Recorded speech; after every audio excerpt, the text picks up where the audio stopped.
Ay, magandang hapon na mga boss, mga kamping, mga bunyog. Maaga tayo ngayon, no? Sabi ko maaga tayo. At gaya ng sabi ko, ito yung panoorin nyo ho ng buo, baka hindi ko ho ito mabuo. Ha? Ay, salamat sa dumadagdag subscriber. Kay Idol Christian Isquera ho ito, no? Ah, Arda Duterte's undermining Marcos Jr. Meron na ho itong 80,000 views ngayon.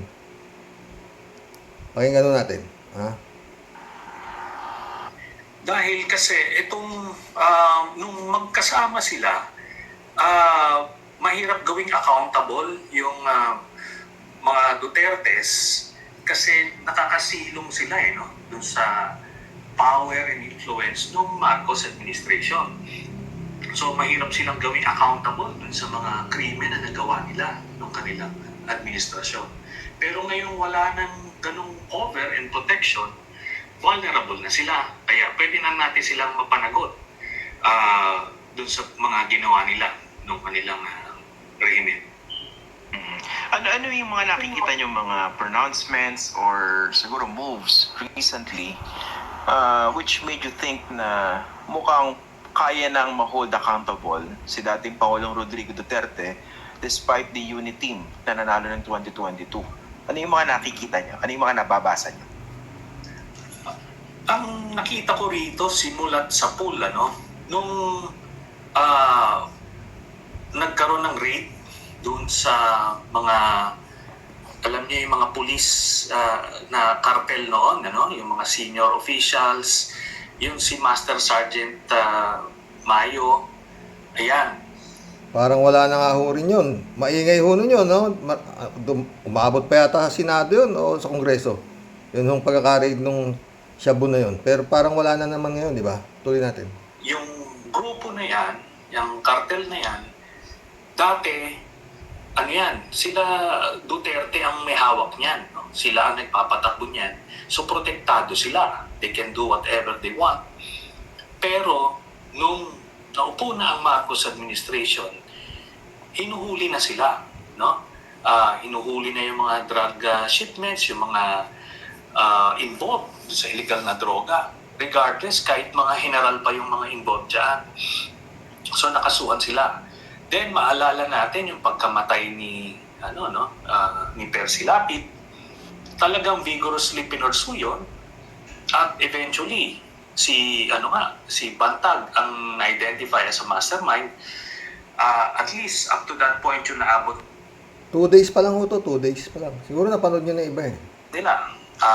Some people may have other theories that there are higher masterminds than Bantag himself. But for now, yun. Then, another one is yung kay Teves, no? Talagang pinursu si Teves at in-expel sa Kongreso. Dati yan si Teves, sacred cow yan sa panahon ni Duterte kasi isa yan sa mga distributor nila, no? Ng illegal na droga sa Western Visayas. Kaya, dito mo makikita na lahat Talagang sindikato eh. Ang napatakbo ni Duterte talaga eh. Yung nga na, duda na ako nun eh. Kasi nga yung mga economic advisor niya, Michael Yang, di ba? Duda na ako talaga, sindikato ako nagpapatakbo sa Pilipinas ng panahon ni Digong eh. O tutuloy natin kay Senator Trillanes.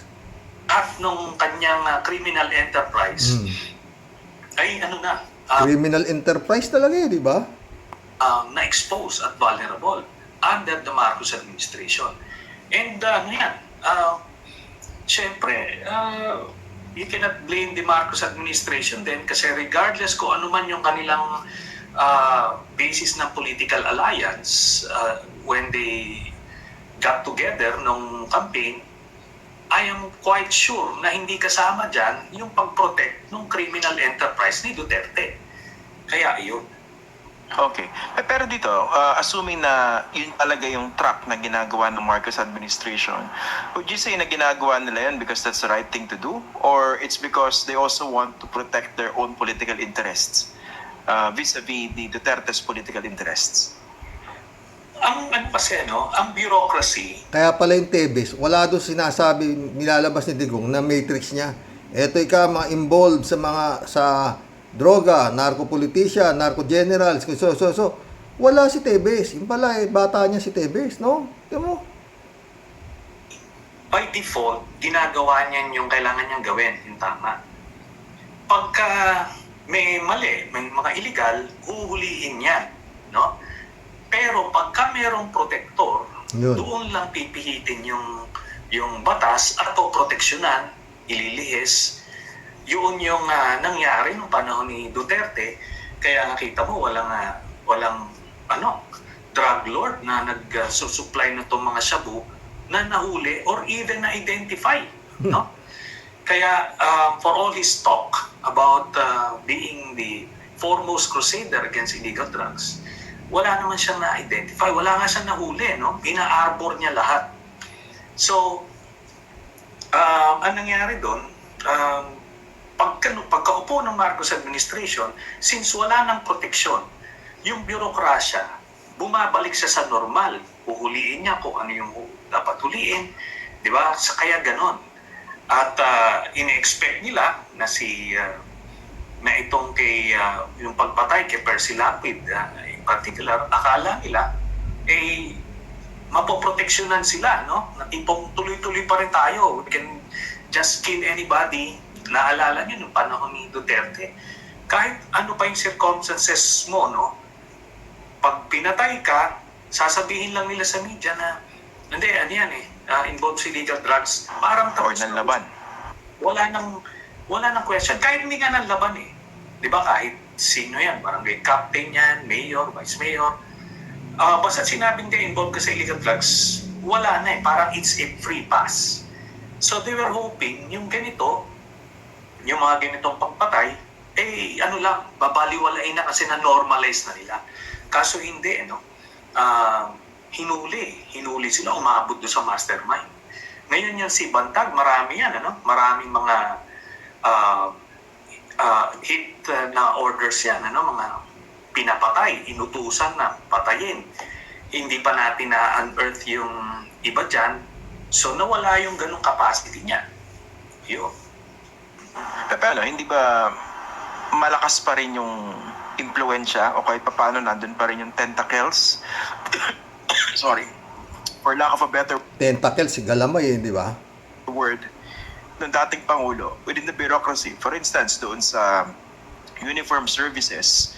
Kaya siguro dapat kahit paano mag-ingat-ingat din itong Marcos administration dahil nandun pa rin yung influence. Is that correct? Yes, that is accurate. Talagang mahaba yung mga galamay. Kasi 6 years talagang ginawang sindikato. Oo. In-embed sa bureaucracy yung kanilang tentacles. Kaya ito pa lang, pinuputol pa lang isa-isa. At while significant na yung mga naputol na tentacles, pero meron pa rin. Kaya na hindi pwede maging complacent.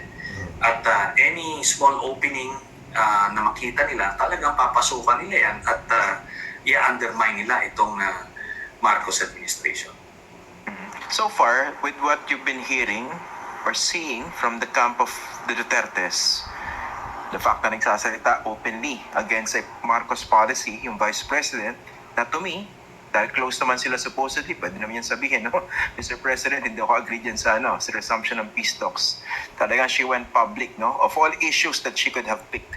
Pag pinagsama-sama yung mga nakikita nyo actuations coming from the Duterte camp, would you say na somehow medyo their backs are being pushed against the wall dahil dito sa mga ginagawang action ng Marcos administration? I believe, iba pananaw ko, hindi siya backs against the wall. But they're just going on the offensive. Kung ito, naisip nila na imbis na mapunta pa sila dun sa corner, might as well push back now. Parang ngayon na tayo gumuhit. Kasi itong mga public pronouncements, mga na to, ito na yung mga pretext, ito na yung narratives, no? Pero yung mga totoong pangyayari behind the scenes, iba ang iba ang pinagmulan, kung kailan yan, kunyari napaka-categorical no? Hindi. Ah. Ganun ka-powerful ang presidente, no? Yung mere statement na gano'n, no? Talaga may mga taong manginginig kung talaga apektado sila, no? The fact na sinabi pag-aaralan. Anyway, ito pala, anong tingin nyo rito? Kasi while this is happening, ang daming saka-saka, no? Na pwede mo nating tahiin. Na mukha may pattern For instance, sa kasalukuyan, di ba? The House of Representatives under Speaker Ferdinand Martin Romualdez, pinsang buo ni President Marcos, pinututukan ng Committee on Legislative Franchises yung SMNI for possible violations. Nagpapakalat ng fake news. Kanina, naging ma-action. Very interesting yung hearing, di ba? And I think two were cited in contempt. Anong basa nyo dyan? The House of Martin Romualdez through the Committee on Legislative Franchises zeroing in on SMNI, a network na alam naman natin na very pro-Duterte. Okay. Sabi ko nga, pagka tinitignan natin yung aksyon ng House of Representatives, kailangan natin ilagay sa mas malawak na context. Historically, traditionally, yung House of Representatives, instrumento yan ng presidente. Di ba ginamit yan ni Duterte nung pinersecute nila si Senator Laila de Lima, di ba? At kung ano-ano pang ginawa nila. So yan yun, no? At kaya kailangan natin makita ano ba ang dito? Anong gustong mangyari? So parang sinasabi ni Senator Trillanes na talagang itong House of Representatives na to nagagamit ng presidente, di ba? Kayang manduhan, di ba? Tuloy natin. Dito. Sa totoo naman na talagang peddler ng fake news na yung SMNI, tsaka imagine niyo, no? Binigyan ka ng franchise ng gobyerno. Then you have Mr. Duterte calling for insurrection. At nag-i-incite siya ng sedition, di ba? Civil disobedience, ginagamit yung very franchise na grinant ng gobyerno. Ano yun? Maraming violation siya. So, pwede mong tignan in that light, hindi ito comparable dun sa ginawa dun sa inyo. Kasi nga, mga boss, di ba? Kaya ganun gumalaw si Duterte. Alam niya hindi siya gagalawin ng Marcos. Di ba? Oh. Feeling untouchable pa rin siya di ba? Kongreso lang pala nagbigay ng franchise niya sa SMMI na yan. Pero tinitira ni Digong, di ba? Oh. Tuloy-tuloy tayo. Ganon, sa ABS-CBN, kasi talagang pinilipit yung mga braso nun, hinanapan ng butas para lang mawala yung franchise kahit wala namang violation. So ito, talagang puno ng violation. Kung matatanggal yung prangkisa nila, dapat lang, karapat-dapat lang in order for the state to protect itself. Tsaka ito yung pinaka-plataforma na talaga naglalabas ng mga statement, viewpoint ni Duterte, pati nung dating human rights lawyer, si Harry Roque, na talagang matindi sa pagtatanggol kay President Duterte. Pero yun nga, with what's happening, would you say na parang talaga nawala na yung yung parang veil of invincibility kung nagkaroon man yung President Duterte before, now that hindi na siya nasa kapangyarihan? Kumbaga, dati kasi mukha siya untouchable, di ba? Supposedly popular. Pero ngayon ako personally nagulat ako, pati SMNI talagang talagang tinututukan niya yan, no? So, yun ba yung nakikita niyo rin indicators yan? Or indications? Yes, isa na to sa mga many indicators na mention ko na ngayon iba, yung kay Bantag, kay Tebes, dun sa mga pulis na kartel niya, tapos itong mga tao niya, kumaga tinatanggal, na-purge. Tapos yung refusal ni President Marcos to appoint him as special envoy to China, yung gawin siyang drug czar. Talagang grabe ang hard selling nila noon to make that happen, pero it was ignored. Tapos ito ngayon yung latest, nawala na talaga yung in fact, hindi lang nawala yung invincibility, kundi ngayon talagang exposed na yung kanyang vulnerability. Diba? Okay. Ito, palapit na ho tayo sa gusto kong parte, no? Ito, bilang panghuli, Senator, no? Yung idea na vulnerable, nagpapakita kayo ng weakness, yung who was once thought to be invincible and untouchable. Mukhang meron siyang ngayon, no? Nakikitang vulnerabilities. Hindi ba delikado rin yun for President Marcos and other critics of the Duterte administration? Including, ito tinanong ko rin po nung na-interview ko dito sa programa si former Senator Leila de Lima. Nabanggit ko rin sa kanya, hindi ba mas delikado na nasa labas kayo ngayon? Kahit naman na hostage kayo sa supposedly secure detention facility before, pero ngayon mas exposed siya dun sa mga taong gusto siyang saktan, di ba? Na wag naman sana. Yun. Di ba yun din ang nasa sa isip ko, di ba? Na sana hindi maging madugo, wala sana madamay ng mga inosenteng tao. Tuloy natin. Pasensya na, medyo mahaba yung tanong ko, pero dalawa naman yung element na, no? Kay Senator Leila, at saka yung hindi ba delikado pa rin yung itong supposedly untouchable na nagpapakita ng vulnerability ngayon? As we talked about earlier, as we mentioned earlier, huwag sila dapat maging kumpiyansa. Itong kahit na vulnerable na or on the ropes na, even itong Duterte administration, they should not let their guard down kasi si Duterte, halangang bitukan yan. Meron niyang scorched earth. Yun ang sinasabi ko, yung sinabi ni halangang bituka, sabi ni Senator Trillanes, no? Tuloy natin. Mindset na tipong he will burn the house down if it would mean masisave siya or magsosurvive siya o damay-damay na. Ganun yung mindset niyan. Kaya kailangan on guard at talagang tuloy-tuloy, relentless yung pag-pursue. Kasi hindi rin yan sanay sa ganyan. Nawiwintang din yung kanyang pag-iisip dahil duwag yung mama na yan, no? So kaya nga Sabi mo, duwag yung mama na yan, ha? O, tignan mo. Matindi alam ni Trillanes si Duterte. siya palaging sumisipsip sa mga nasa poder para makasilong siya sa proteksyon. Tapos nung nasa poder na siya, talagang ginamit niya. No? Pero ngayon, wala na siya eh. Tapos siya na ngayon yung ginigipit. Nawiwindang yan. But still, very, very dangerous yan because of his scorched earth mindset. Yung tipong gagawin niya lahat, papatayin niya kung sino, kung ano man gagawin niya para lang masave niya yung sarili niya. Kayo ba, Senator, kumusta naman kayo? Kasi matagal na kayong pinag-initan ni President Duterte, di ba? There was a time even na gusto niya ipabawi ang amnesty niyo para ibalik kayo sa kulungan. I mean, nag-iingat ba naman kayo ng sapat? Given the fact na kayo yung consistently na talagang maingay at nag-expose dito kay Duterte. Sabi ko nga, hindi naman natin padadaliin sa kanya yung trabaho. Nag-iingat tayo. Talagang kung sumagot si Trillanes, militar talaga eh. No? Hindi naman natin padadaliin sa kanya yung trabaho. Nag-iingat ako. Sabi niya. Hindi, si Percy kasi hindi nag-iingat eh. Oo, masyadong At ganun din naman si Senator Laila. No? We cannot afford na maging kumpiyansa about these things. Pero, yun nga, sa awa ng Diyos, nandito pa naman tayo. Sabihin, meron pa tayong mission na kailangan gampanan. O baka nga ito talaga yun, yung ma-pursue yung hustisya dito sa mga Dutertes. Okay, sige. Well, iba yung ingat po sa ating lahat.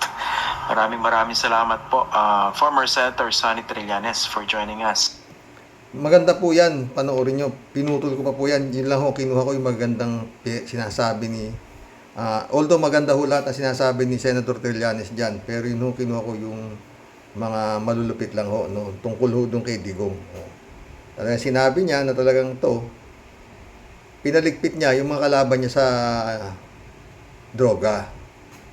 Diba? Tsaka yun nga, gaya yung yung mga kartel-kartel na sinasabi, sila El Chapo, ganyan, hindi mauuling buhay. Di ba? Talagang, kumbaga sa yan, papalo yan, maski na mga corner yan, magdadamay yan. Kasi Bantag, kung tutuusin mo, ang problema kay Bantag, sabi ni Senator Trillanes, hanggang doon lang ang naabot, nung investigasyon, kay Bantag lang.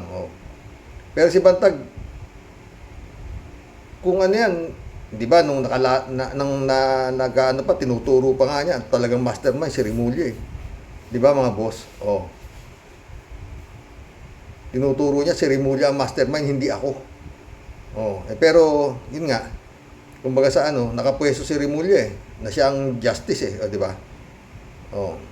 Pero, mukhang sarswela nga dahil hindi naman siya nahuli. Di ba? Simple-simple naman hindi naman masyado maraming utak.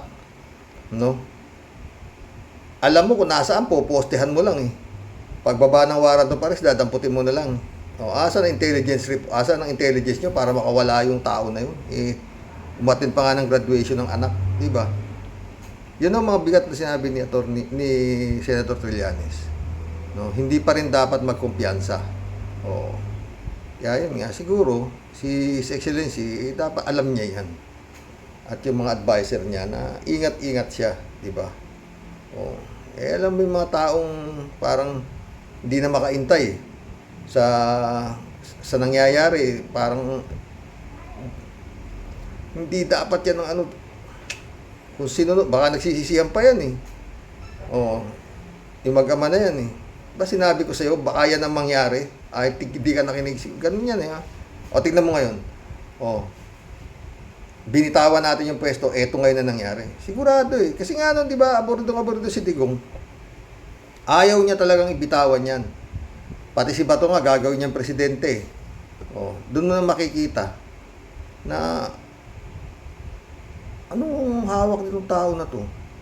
May atras ba to? Ikaw, Bongo, ikaw mag-apply at ako vice-presidente. Talagang gusto niya labanan na. Ayaw niya Talagang takot na takot siya sa posibleng mangyari. Ito na, yung kinatatakutan niya. Di ba? Pero yun nga, sana hindi sila gumanyan, Hindi naman sila inahabol ni His Excellency. Yung mga korupsyon nila, hindi naman hinahabol di ba? Pero wala Gusto pa nila maski na wala na sila sa posisyon nasa ilalim pa rin nila yung presidente. Ganun ang gusto nilang mangyari, di ba? Wala Hindi pwede, daming. Si Marcos siguro, kasi His Excellency lang, baka, kaso, presidente, dami yung advisor niyan yan na nga nangyari. Di ba? Gaya ng sinabi ni Ka-Percy, sila mag-aaway niyan. Parang ang nangyari dito sa parang pelikula galit daw sa droga pero siya pala ang pinuno, di ba? Ganun yun parang PJ. Ganun ang nangyari dito sa palabas ni Duterte. Galit sa MPA, pero tama naman kasama niya yung MPA, mabuhay ang MPA. Sabi niya, di ba? Galit siya sa MPA. Pero si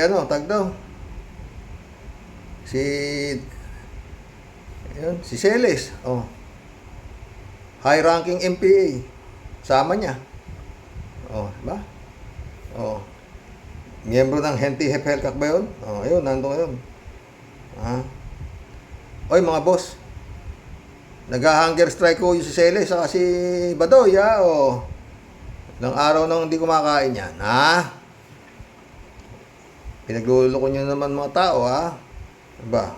2 araw na ho ba nakakulong? Di 2 araw na hindi kumakain.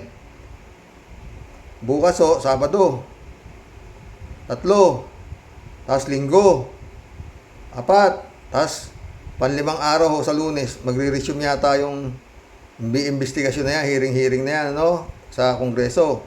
Ito lang yan. Pag si Badoy at saka si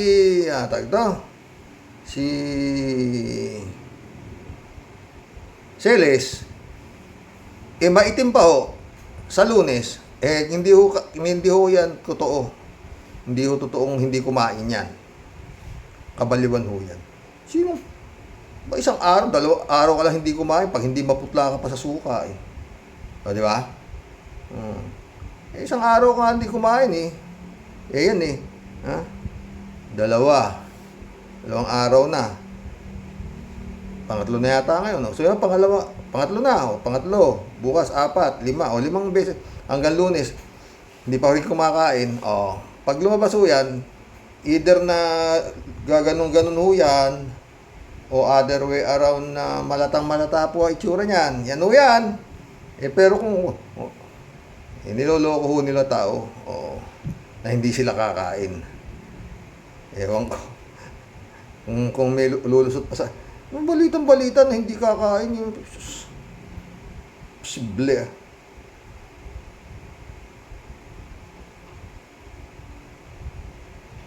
Yan po ang babantayan natin sa Lunes kung matutuloy yung hearing sa Kongreso, no? Yung itsura ho niyan, dapat maputla na ho yan sa gutom. Pero kung ganun pa rin ang kulay, niloloko lang ho nila yan. Kumain ho yan. Al-Ulalia, shout out ha. Mag-collab na po tayo. Mas lalong walang kapupuntahan ang edukasyon sa Pilipinas ngayon sa kamay ng gahaman sa pondong si Sara walang age. Dapat na siyang mag-resign at di na siya dapat humawak ng anumang posisyon sa ating bansa. Impeach na din siya bilang BP. Mahirapan. Magandang araw Sir Roque at sa mga ka-warriors. More power and God bless us all. Dapat talaga ganun ang mangyari. Renato Messina, shout out. Ganit sa pera ng DepEd, sabi niya. Sumagot siya kay Al-Ulalia. Ladies Anita, shout out ha. Isang mapagpalang magandang gabi po, Sir Rox. At sa lahat po ng mga Sir Roque Warriors, stay safe and God bless po tayong lahat palagi po. Ingat. Basta yun, huwag kayong masyadong pupunta-punta sa mga pasyala na tignan. At sana naman lahat ng mga establishmento, pati yung mga eskwelahan, kap-kap po ng dobling ingat po, dobling ingat. Oo, maski ho yung mga mall-mall na yan, dobling ingat po talaga dapat yan. Kung kailangan magdagdag ng security, magdagdag kayo. Hindi natin alam. Nahuli na raw ho yung nahuli na ho yung nagpasabog sa MSU di ba? Ang babata, ang babata. Nahuli na raw, ha? Ladies Anita, sabi niya, dapat mag-resign na si yung BPP Sara Butangera sa DepEd. Hindi niya kayang patakbuhin ang bilang sekretary. Habol po lang talaga yung confidential fund. Sa totoo lang, gusto pa niyang mandato ang ROTC. Ibalik ang good manners and right conduct kung ako sa kanya. Good manners. Sabi niya na nga, di ba? Ito niyo nung nagsalita tungkol sa pagsisinungaling. Lahat ng tao sinungaling, umiikot pa yung matay. Tapos, nilayasan na yung nag-i-interview sa kanya nung tumatakbo pa siyang vice president, di ba? Ladies Anita ulit nakakaya sa buong mundo, mathematics bagsak ang Pinas. Nasaan ang muka mo sa ibang bansa sa ganyang balita? Step down ka na. Hinahihiya ka namin. Tignan mo muna ang mukha mo sa salamin. Please. Nang makilala mo ang sarili mo. Ladies Anita ulit Correct ka dyan, Sir Roque. Si BP Lenny, pareho silang abogado.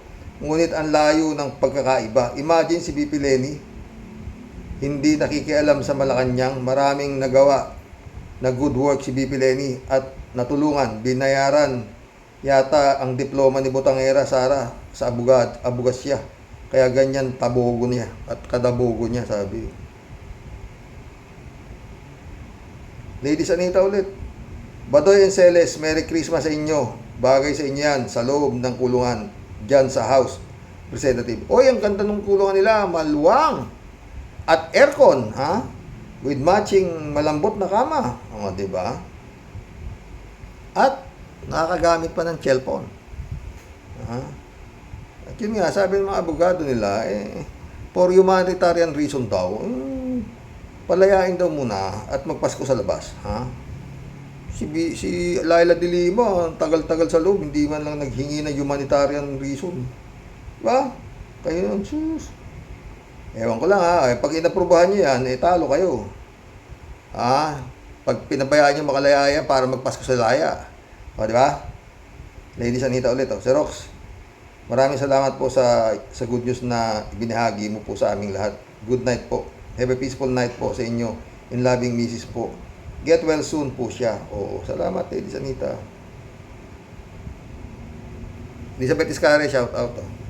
Good evening, Sir Rox. Grabe talaga ang edukasyon dito sa ating bansa.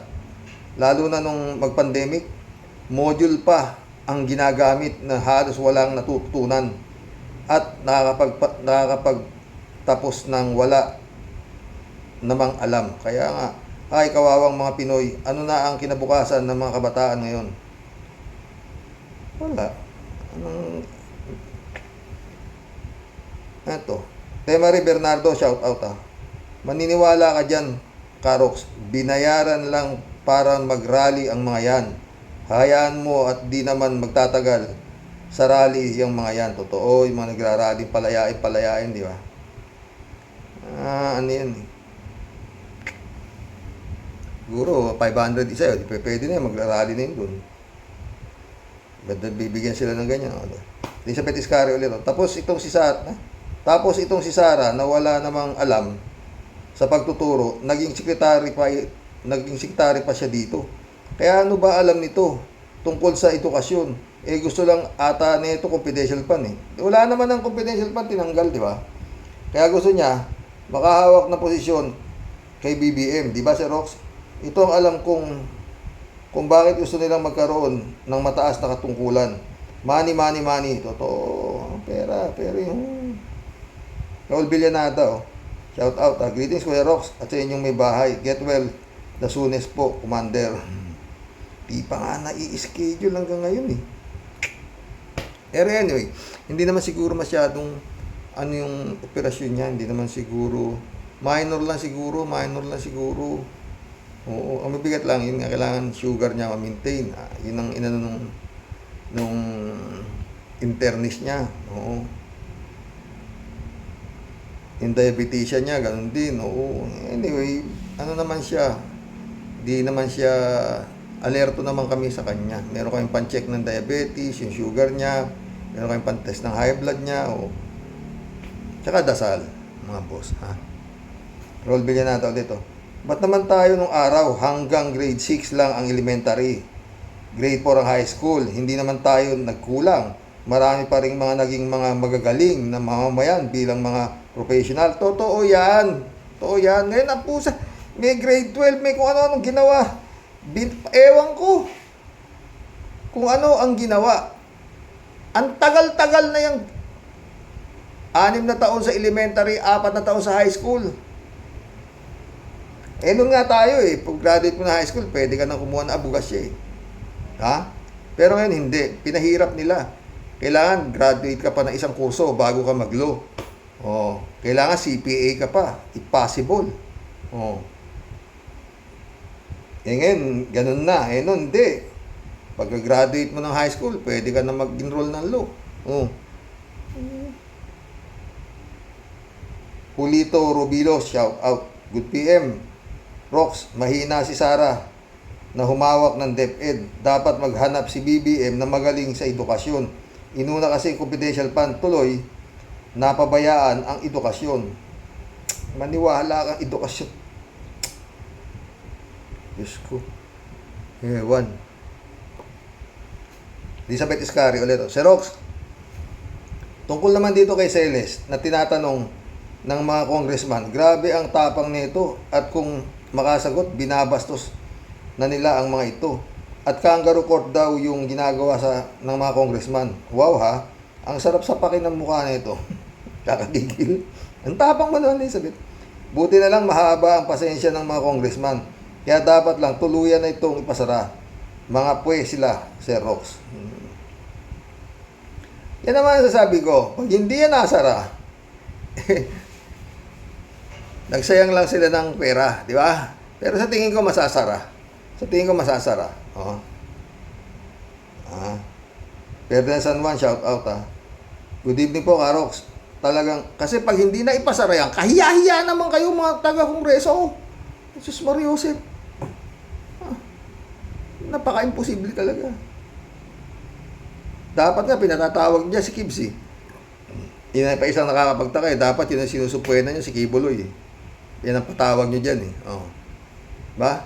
Tsaka si Digong. Di ba si Digong nagsabi na pinakakurap kayo? Kongreso. Oh, ba't din nyo yan napatawag? Pinapatawag ninyo eh. Mga yan eh. Kumbaga sa ano yan, sabi nga ni Senator Trillanes, yung nakakaharap nyo galamay. Dapat ang harap nyo yung ulo. Di ba? Galamay lang yan eh. Pero sa ano, good evening po, Karok. Ayan. Talagang tuluyan ang humina ang kalidad ng edukasyon sa ating bansa. Nawawala na ang atensyon ng mga nangangasiwa sa edukasyon sa publikong paaralan, elementarya, high school at koleyo. Mawala na ang pagmamahal sa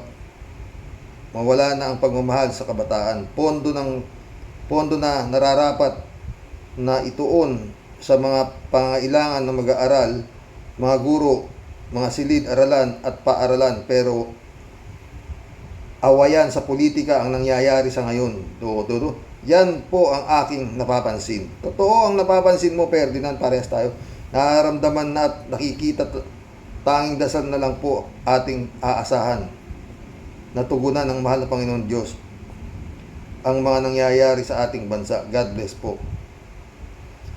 Meron akong pamangkin principal sa elementary school. Oo. Ayoko lang sabihin sa inyo kung anong sinasabi niya, pero talagang nakakawindang. At matagal na yung principal. Ha? At yun ang sabi niya. Sa lahat ho na wala siyang kaano-ano dito. Dito kay Sara Duterte nito bilang DepEd Secretary. Ang sabi niya, pinakawalang kaano-ano yan. Anong ano niyan?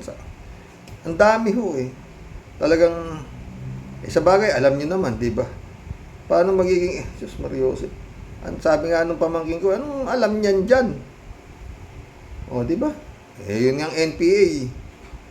National People's Army raw eh. O, di ba? Ewan. Federico Mandak, shout out. Dapat lang na mag-resign na si Sara as DepEd Secretary. Ang dapat ilagay dyan ay yung educator, o, di ba? Talaga yung mga nag-doctorate sa edukasyon para yun talaga ang expertise niya. Mukhang si Sara naman expert naman niya sa calculator. 150 million. Tignan mo kadadali niyang inubos yung 125 million. 11 days lang. Lanos. Ang galing siyang kumwenta. Alam ko paano lutasin ang problema ng edukasyon. Paano mapaunlad ang quality ng pag-aaral? Matatalino tayong mga Pilipino. In demand nga tayo sa abroad kasi English speaking tayo. Ito namang si Sara, tinanggap niya yung pwesto na yan para sa confidential fund. Front niya lang yung pagiging DepEd Secretary. Totoo yan. Galing talaga niyo. Kaya hindi ko di basahin eh. Julito Rubilo, shout out. Sabi niya, good evening Sir Rox. Duterte, Badoy at Celes. Narrative nila ang komunista. Pero China na komunistang bansa sinusuportahan at nagbibigay pa ng financial. Bumalik ang Duterte sa poder. Totoo. Renato Messina. Karox, may apo ako sa grade 9. Ang sabi niya, many students don't want Duterte as Secretary of Education. Hindi lang student, Renato. Many teachers and principals. Talagang wala. Sabi nga nung nung pamangkin kong principal, walang libro. Sabi mo walang libro. Puro yun nga, puro laptop, puro online. Wala. Renato Messina ulit, Anghel sila pareho ng demonyo. Siya at tatay niyang bugok at gagong si Digunggong. Masyado namang si Renato Messina. Galit. Bibian Saremo, shout out. Magnegosyo na lang para kumita na ng pera. Diba? Hindi naman basta't marunong kang kumenta. Totoo lang marunong kang kumenta, marunong kang bumasa, meron kang kapital para magnegosyo, so be it, magnegosyo ka na lang. Totoo yung sinabi mo, Bibian Saremo. Retiring soon, shout out. Boss Rox, noong pang kailangan ingat ang edukasyon sa buong bansa. Boss Rox, noong pa kailangan iangat ang edukasyon sa buong bansa, lalo na sa public education. Kailangan ibalik na yung English ang gamitin sa pagtuturo. Yan si Bo, imbis na pera sa edukasyon, mas gusto pa ang confidential fund. Bilis mong gastusin 11 days, ilang milyong piso? 125 million lang naman. Ano ka? Remington soon ha? Retiring soon ha? Gamitin mo yan para sa mga bata at teachers at facilities ng mga public school. Tama ka, boss. Resign, Sara, period. Librado Ludovico, shout out ha. Blessed morning po, Karaoke, and to all Karaoke warriors watching from Edmonton, Alberta, Canada. God bless po, stay safe and healthy. Wala namang pakialam yang si Sarang Butangera. Okay lang yan, basta may nakaw. Hoy, Sara Butangera, quit ka. Quit ka na. Hindi bagay sa'yo ang DepEd Secretary. Nakakahiya ka. Ewan. Sabi siguro ng tatay niya, bagay. Ellie, shout out. Sabi niya, boss, mahina ulo niya si Sara. Sinong matalino ang magsasabing greatest achievement pagbubukas ng klase? Ang laking kabubuhan nun sa isang tao. Kayo siguro bagsak ang grado ng edukasyon. No? Greatest achievement pagbubukas ng klase. Sami AJ, shout out. Karox, si Romualdez talaga ang ginamit ng Diyos para puksain ang mga demonyo, boys. Pwede. Kasi ang mga yan, lumaki naman sila ng maka-Diyos eh. Yung si Imelda, ang dami niyang mga imahe yan eh. Totoo. Oo. Kalat ni Baya, shout out. Hello, Miss Akira Milus. Pleasant day, sabi niya. Sumagot si Akira, oh, you have a good night there. Thank you, sweetie. You keep warm dyan sa inyo. Ha? Ingat ka palagi. Oh.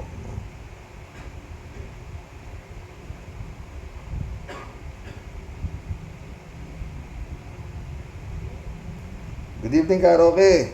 Bakbakan mo na, Karaoke, ha? Sabi niya. Si Kalati talaga. Johnny Bigood, shout out ha. Gandang gabi, Karaoke. Hindi talaga karapat-dapat naging DepEd itong si Sara. Mukhang hindi naman ginagawa yung trabaho. Palibhasa, best friend forever daw sila ni BBM. Kaya sinasamantala niya. Totoo yan. Dapat ramdam na ni BBM yan eh.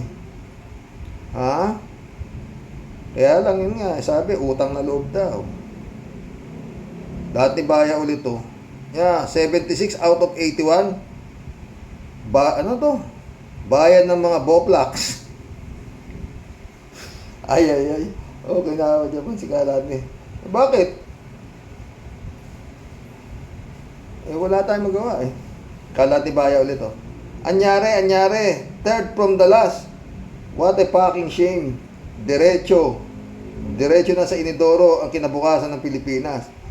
Ay, doon talaga ang tungo. Friend Shervin Sapeda, my friend, shout out ha. Ines, shout out. Ay, Ines. Christy Ansen, July 7 Alcantara, shout out sa inyo ha. Sabi niyo.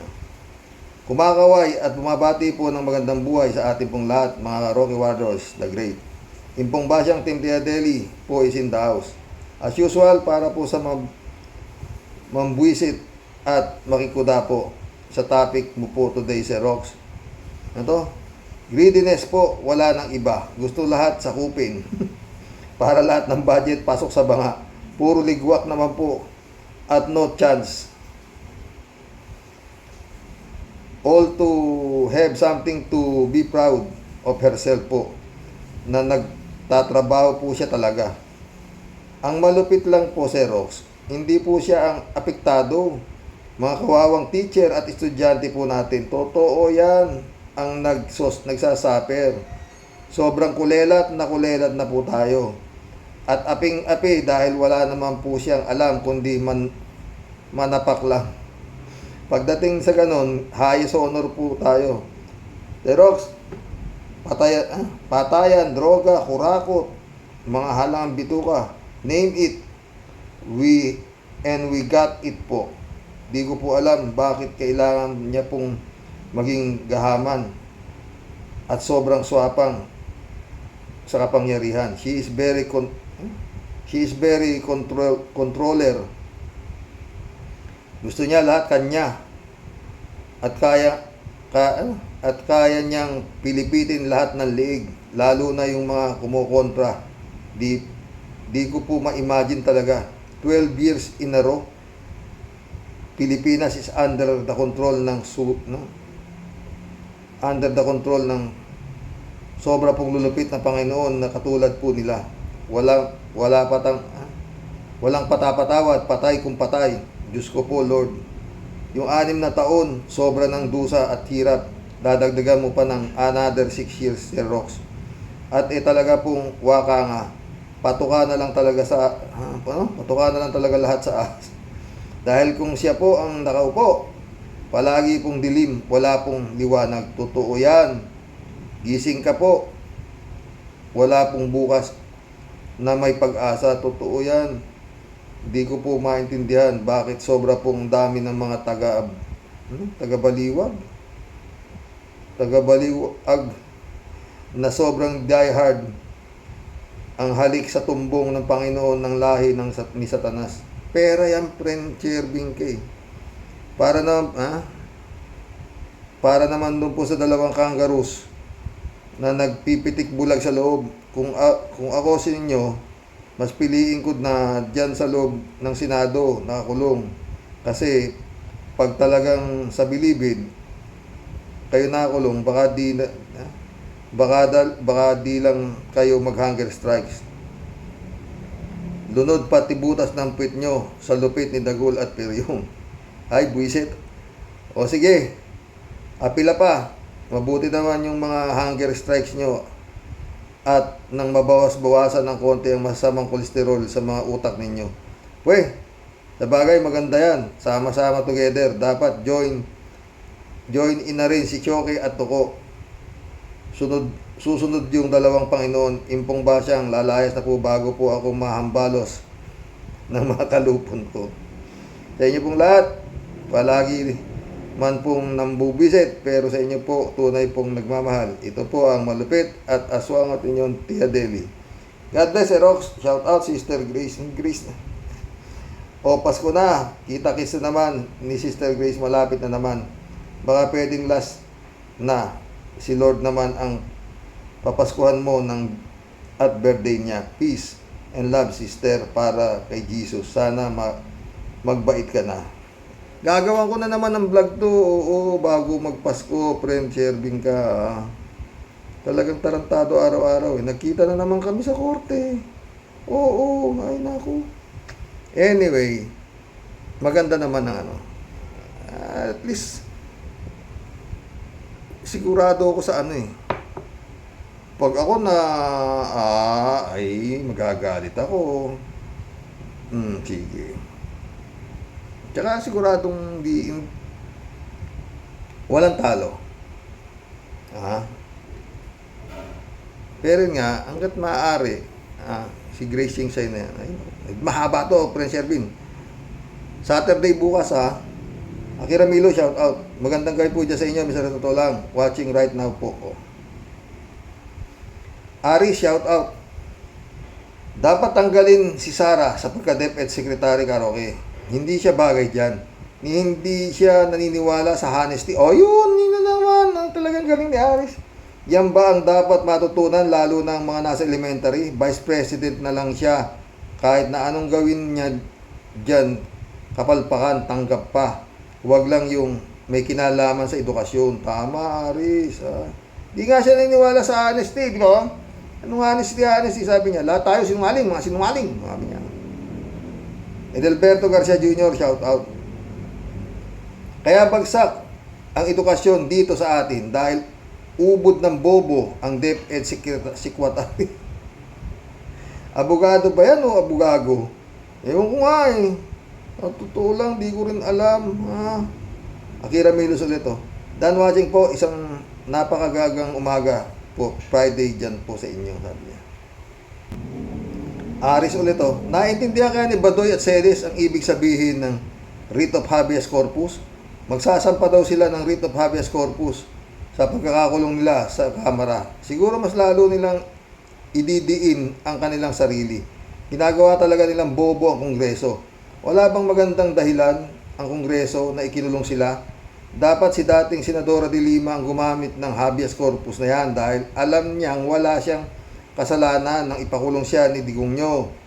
Nagkamali ba ang Kongreso nang ipakulong kayo? Baka sabihin ng Kongreso, sige, mag-double burger strike tayo. Strike na kayo. David Alin Mendoza, shout out. Sabi niya. Hello po, Karoke. Sa Rocky Warriors. Good evening po. Ay nako, kung ganyan ang nangyayari sa mga kabataang estudyante natin, ay umalis ka na lang sa pwesto yung Amazon ng sekretary na yan. Di naman po niya pinagtutuunan ng pansin ang mga pangunahing pangangailangan ng mga estudyante at guro. Panay ang kuda at sausaw sa issue.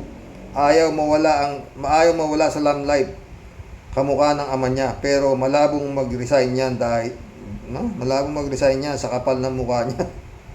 Di marunong mahiya yan at malabo din tanggalin ni BBM yan kundi gera patani na sila ng mga Duterte. Ay, kawawang mga Pilipino naiipit sa pagitan ng dalawang nag-uumpugang betlog.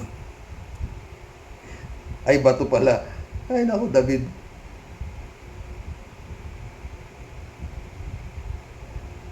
Ay, Prince Shervin ulit, Shout out sa mga magandang binibini ng Italy. Miss Amy Bingson, wag puro sipag at racket, my friend. Maraming trabaho to, friend. Oo. Nung huli kami nag-usap, talagang busy God bless and ingat ka dyan palagi sa Italy. Sana nga, in God's perfect time, we see each other one day soon. Take care, my friend, and I miss you. Tawagan mo, friend. Ay, friend Shervin ulit, Shoutout po sa lahat ng Rocky Warriors, the great. Sir Al Olalia, hello po sa iyo. May G, shoutout Ito yung pinakawalang kwentang naging DepEd Secretary. Walang sariling initiative. Palagi siyang copy-paste. Habol na lang sahod. Gusto niyang lahat hawakan na pwesto pero wala talaga siyang kwenta. Magaling lang siyang pagdating sa pera pero sa work, walay talaga. Nakaganon pa yung mga emoji ni Meiji, Sang-ayon ako sa iyo dyan. Cassandra Daisy, shout out Ano to? Mga peking Katniel, nakakulong sa Senado, lol. Meiji ulit, Hindi marunong mahiya. Ang galit si Meiji. Cassandra Daisy, sabi niya. Resign, Sarah. Hindi ka naman licensed na educator. Hindi ka nga practicing lawyer. Baka nga science and math, bagsak ka pa Please give this important job to the qualified na professional. Baka interesado ka lang sa budget. Anong baka? Sure ball yun. Sancho Panza de la Brocha, shout out Brother Elias Isyo, shout out. Friend Amy Bingson, shout out. Dolor Garcia, Melinda Magtangob, shout out sa inyo mga boss. Kalat ni Baya ulit Sabi nila na ang kabataan ay ang kinabukasan ng bayan. Pero ang sumasambulat na tanong ay paano ang kinabukasan ng bayan kung mga karamihan sa mga kabataan ay kulitaters, boplax, utak, paurong, at nganga. Pilipinas, paano ka na lang? Totoo yan, kalat ni. Yan ang tanong, paano ka na? Klaus Olivia, shout out. Ano na, Sarah? Sabi niya. Yannick Ordobe, shout out Legacy ni Digong yan, confidential fan lang, magaling. Pumatay lang ng mga Pilipino, mahirap ang expert niyan. Pumatay lang ng Pilipinong mahirap ang expert niya. Totoo. Reynaldo Gonzalez, shout out Di naman katakataka, nahuli tayo sa mga bansa sa literacy, proficiency, Kita mo naman sa Senado, ang interpolation irresponsible na and the nonsense questioning and answer. Oo nga, huli tayo na may nakapagsasabi na magagaling ang mga Pilipino sa iba't ibang larangan, pero in terms of knowledge, rating more Filipinos are incapable of learning due to lack of help of government in prioritizing education and budgeting and orientation setting. Totoo yan. Wala. At ano pa yan, sa tema, baka sa susunod talagang nandun na tayo sa kaila-ilaliman. Oo. Alberto Olaer, shout out ha. Karoke, mag-hunger strike daw sila si Eric Celes at si Lorena Badoy. Hindi bali may kasamahang rebel sila ka Eric at Celes na si Lorena Badoy. Maghatid ng dog food, cat food at lechong baboy. May African fever, special deliver sa kulungan ng Kongreso ka Eric Celes at Lorena Badoy. Yan ang napala sa kahambugan at kasinungalingan ninyo. Mag-celebrate kayo ng Christmas and New Year sa selda ng Kongreso. Karoke, totoo yan. Yan eh. Pag yan ay pinalabas dahil sa Pasko, anong klase yan? Diba? Ibig sabihin, takot ang Kongreso. Ganun lang kadali yun. O, diba? Posible. Polito Robilos ulit. Brother Rox, kung ako advisor ni Badoy at Celes, di ko ituturo na mag-hunger strike sila dahil nakakulong sila para makalaya. Gayahin na lang nila si Gloria, naka-wheelchair at naka-neck brace and really nagsakit-sakitan para house arrest. O, pwede rin. Pwede rin yan. O, hindi nga araw kakain. O, di baka 2 araw lang may sakit na yun. Pero may doktor eh. May doktor sa sa Kongreso eh, di ba? Stick Warley Legacy, shout out. Pasensya na pero sa totoo lang, sadyang mahina ang mga Pilipino lalo na sa panahon ngayon. TikTok, sayaw-sayaw, eat bulaga, vice ganda pa, more, puro ka bakyaan, walang future sa Pinas, next generation of low class citizen, patay tayo dyan. African size, shout out. Adorasyon di Maranan, Mirna Regalado, magpinsan po yan. Ang mga subscriber po natin yan. Shout out sa inyo mga friend ha. Jeff Ramos na, shout out. Jun Lagon, my friend, shout out. Eman Escalona. Mission accomplished mga boss. Oo. Yan ho, si Digong. Ayon kay Senator Trillanes. Naniniwala ho ako dyan. Kayo ba? Magandang gabi po mga boss. God bless. Merry Christmas. Malapit na.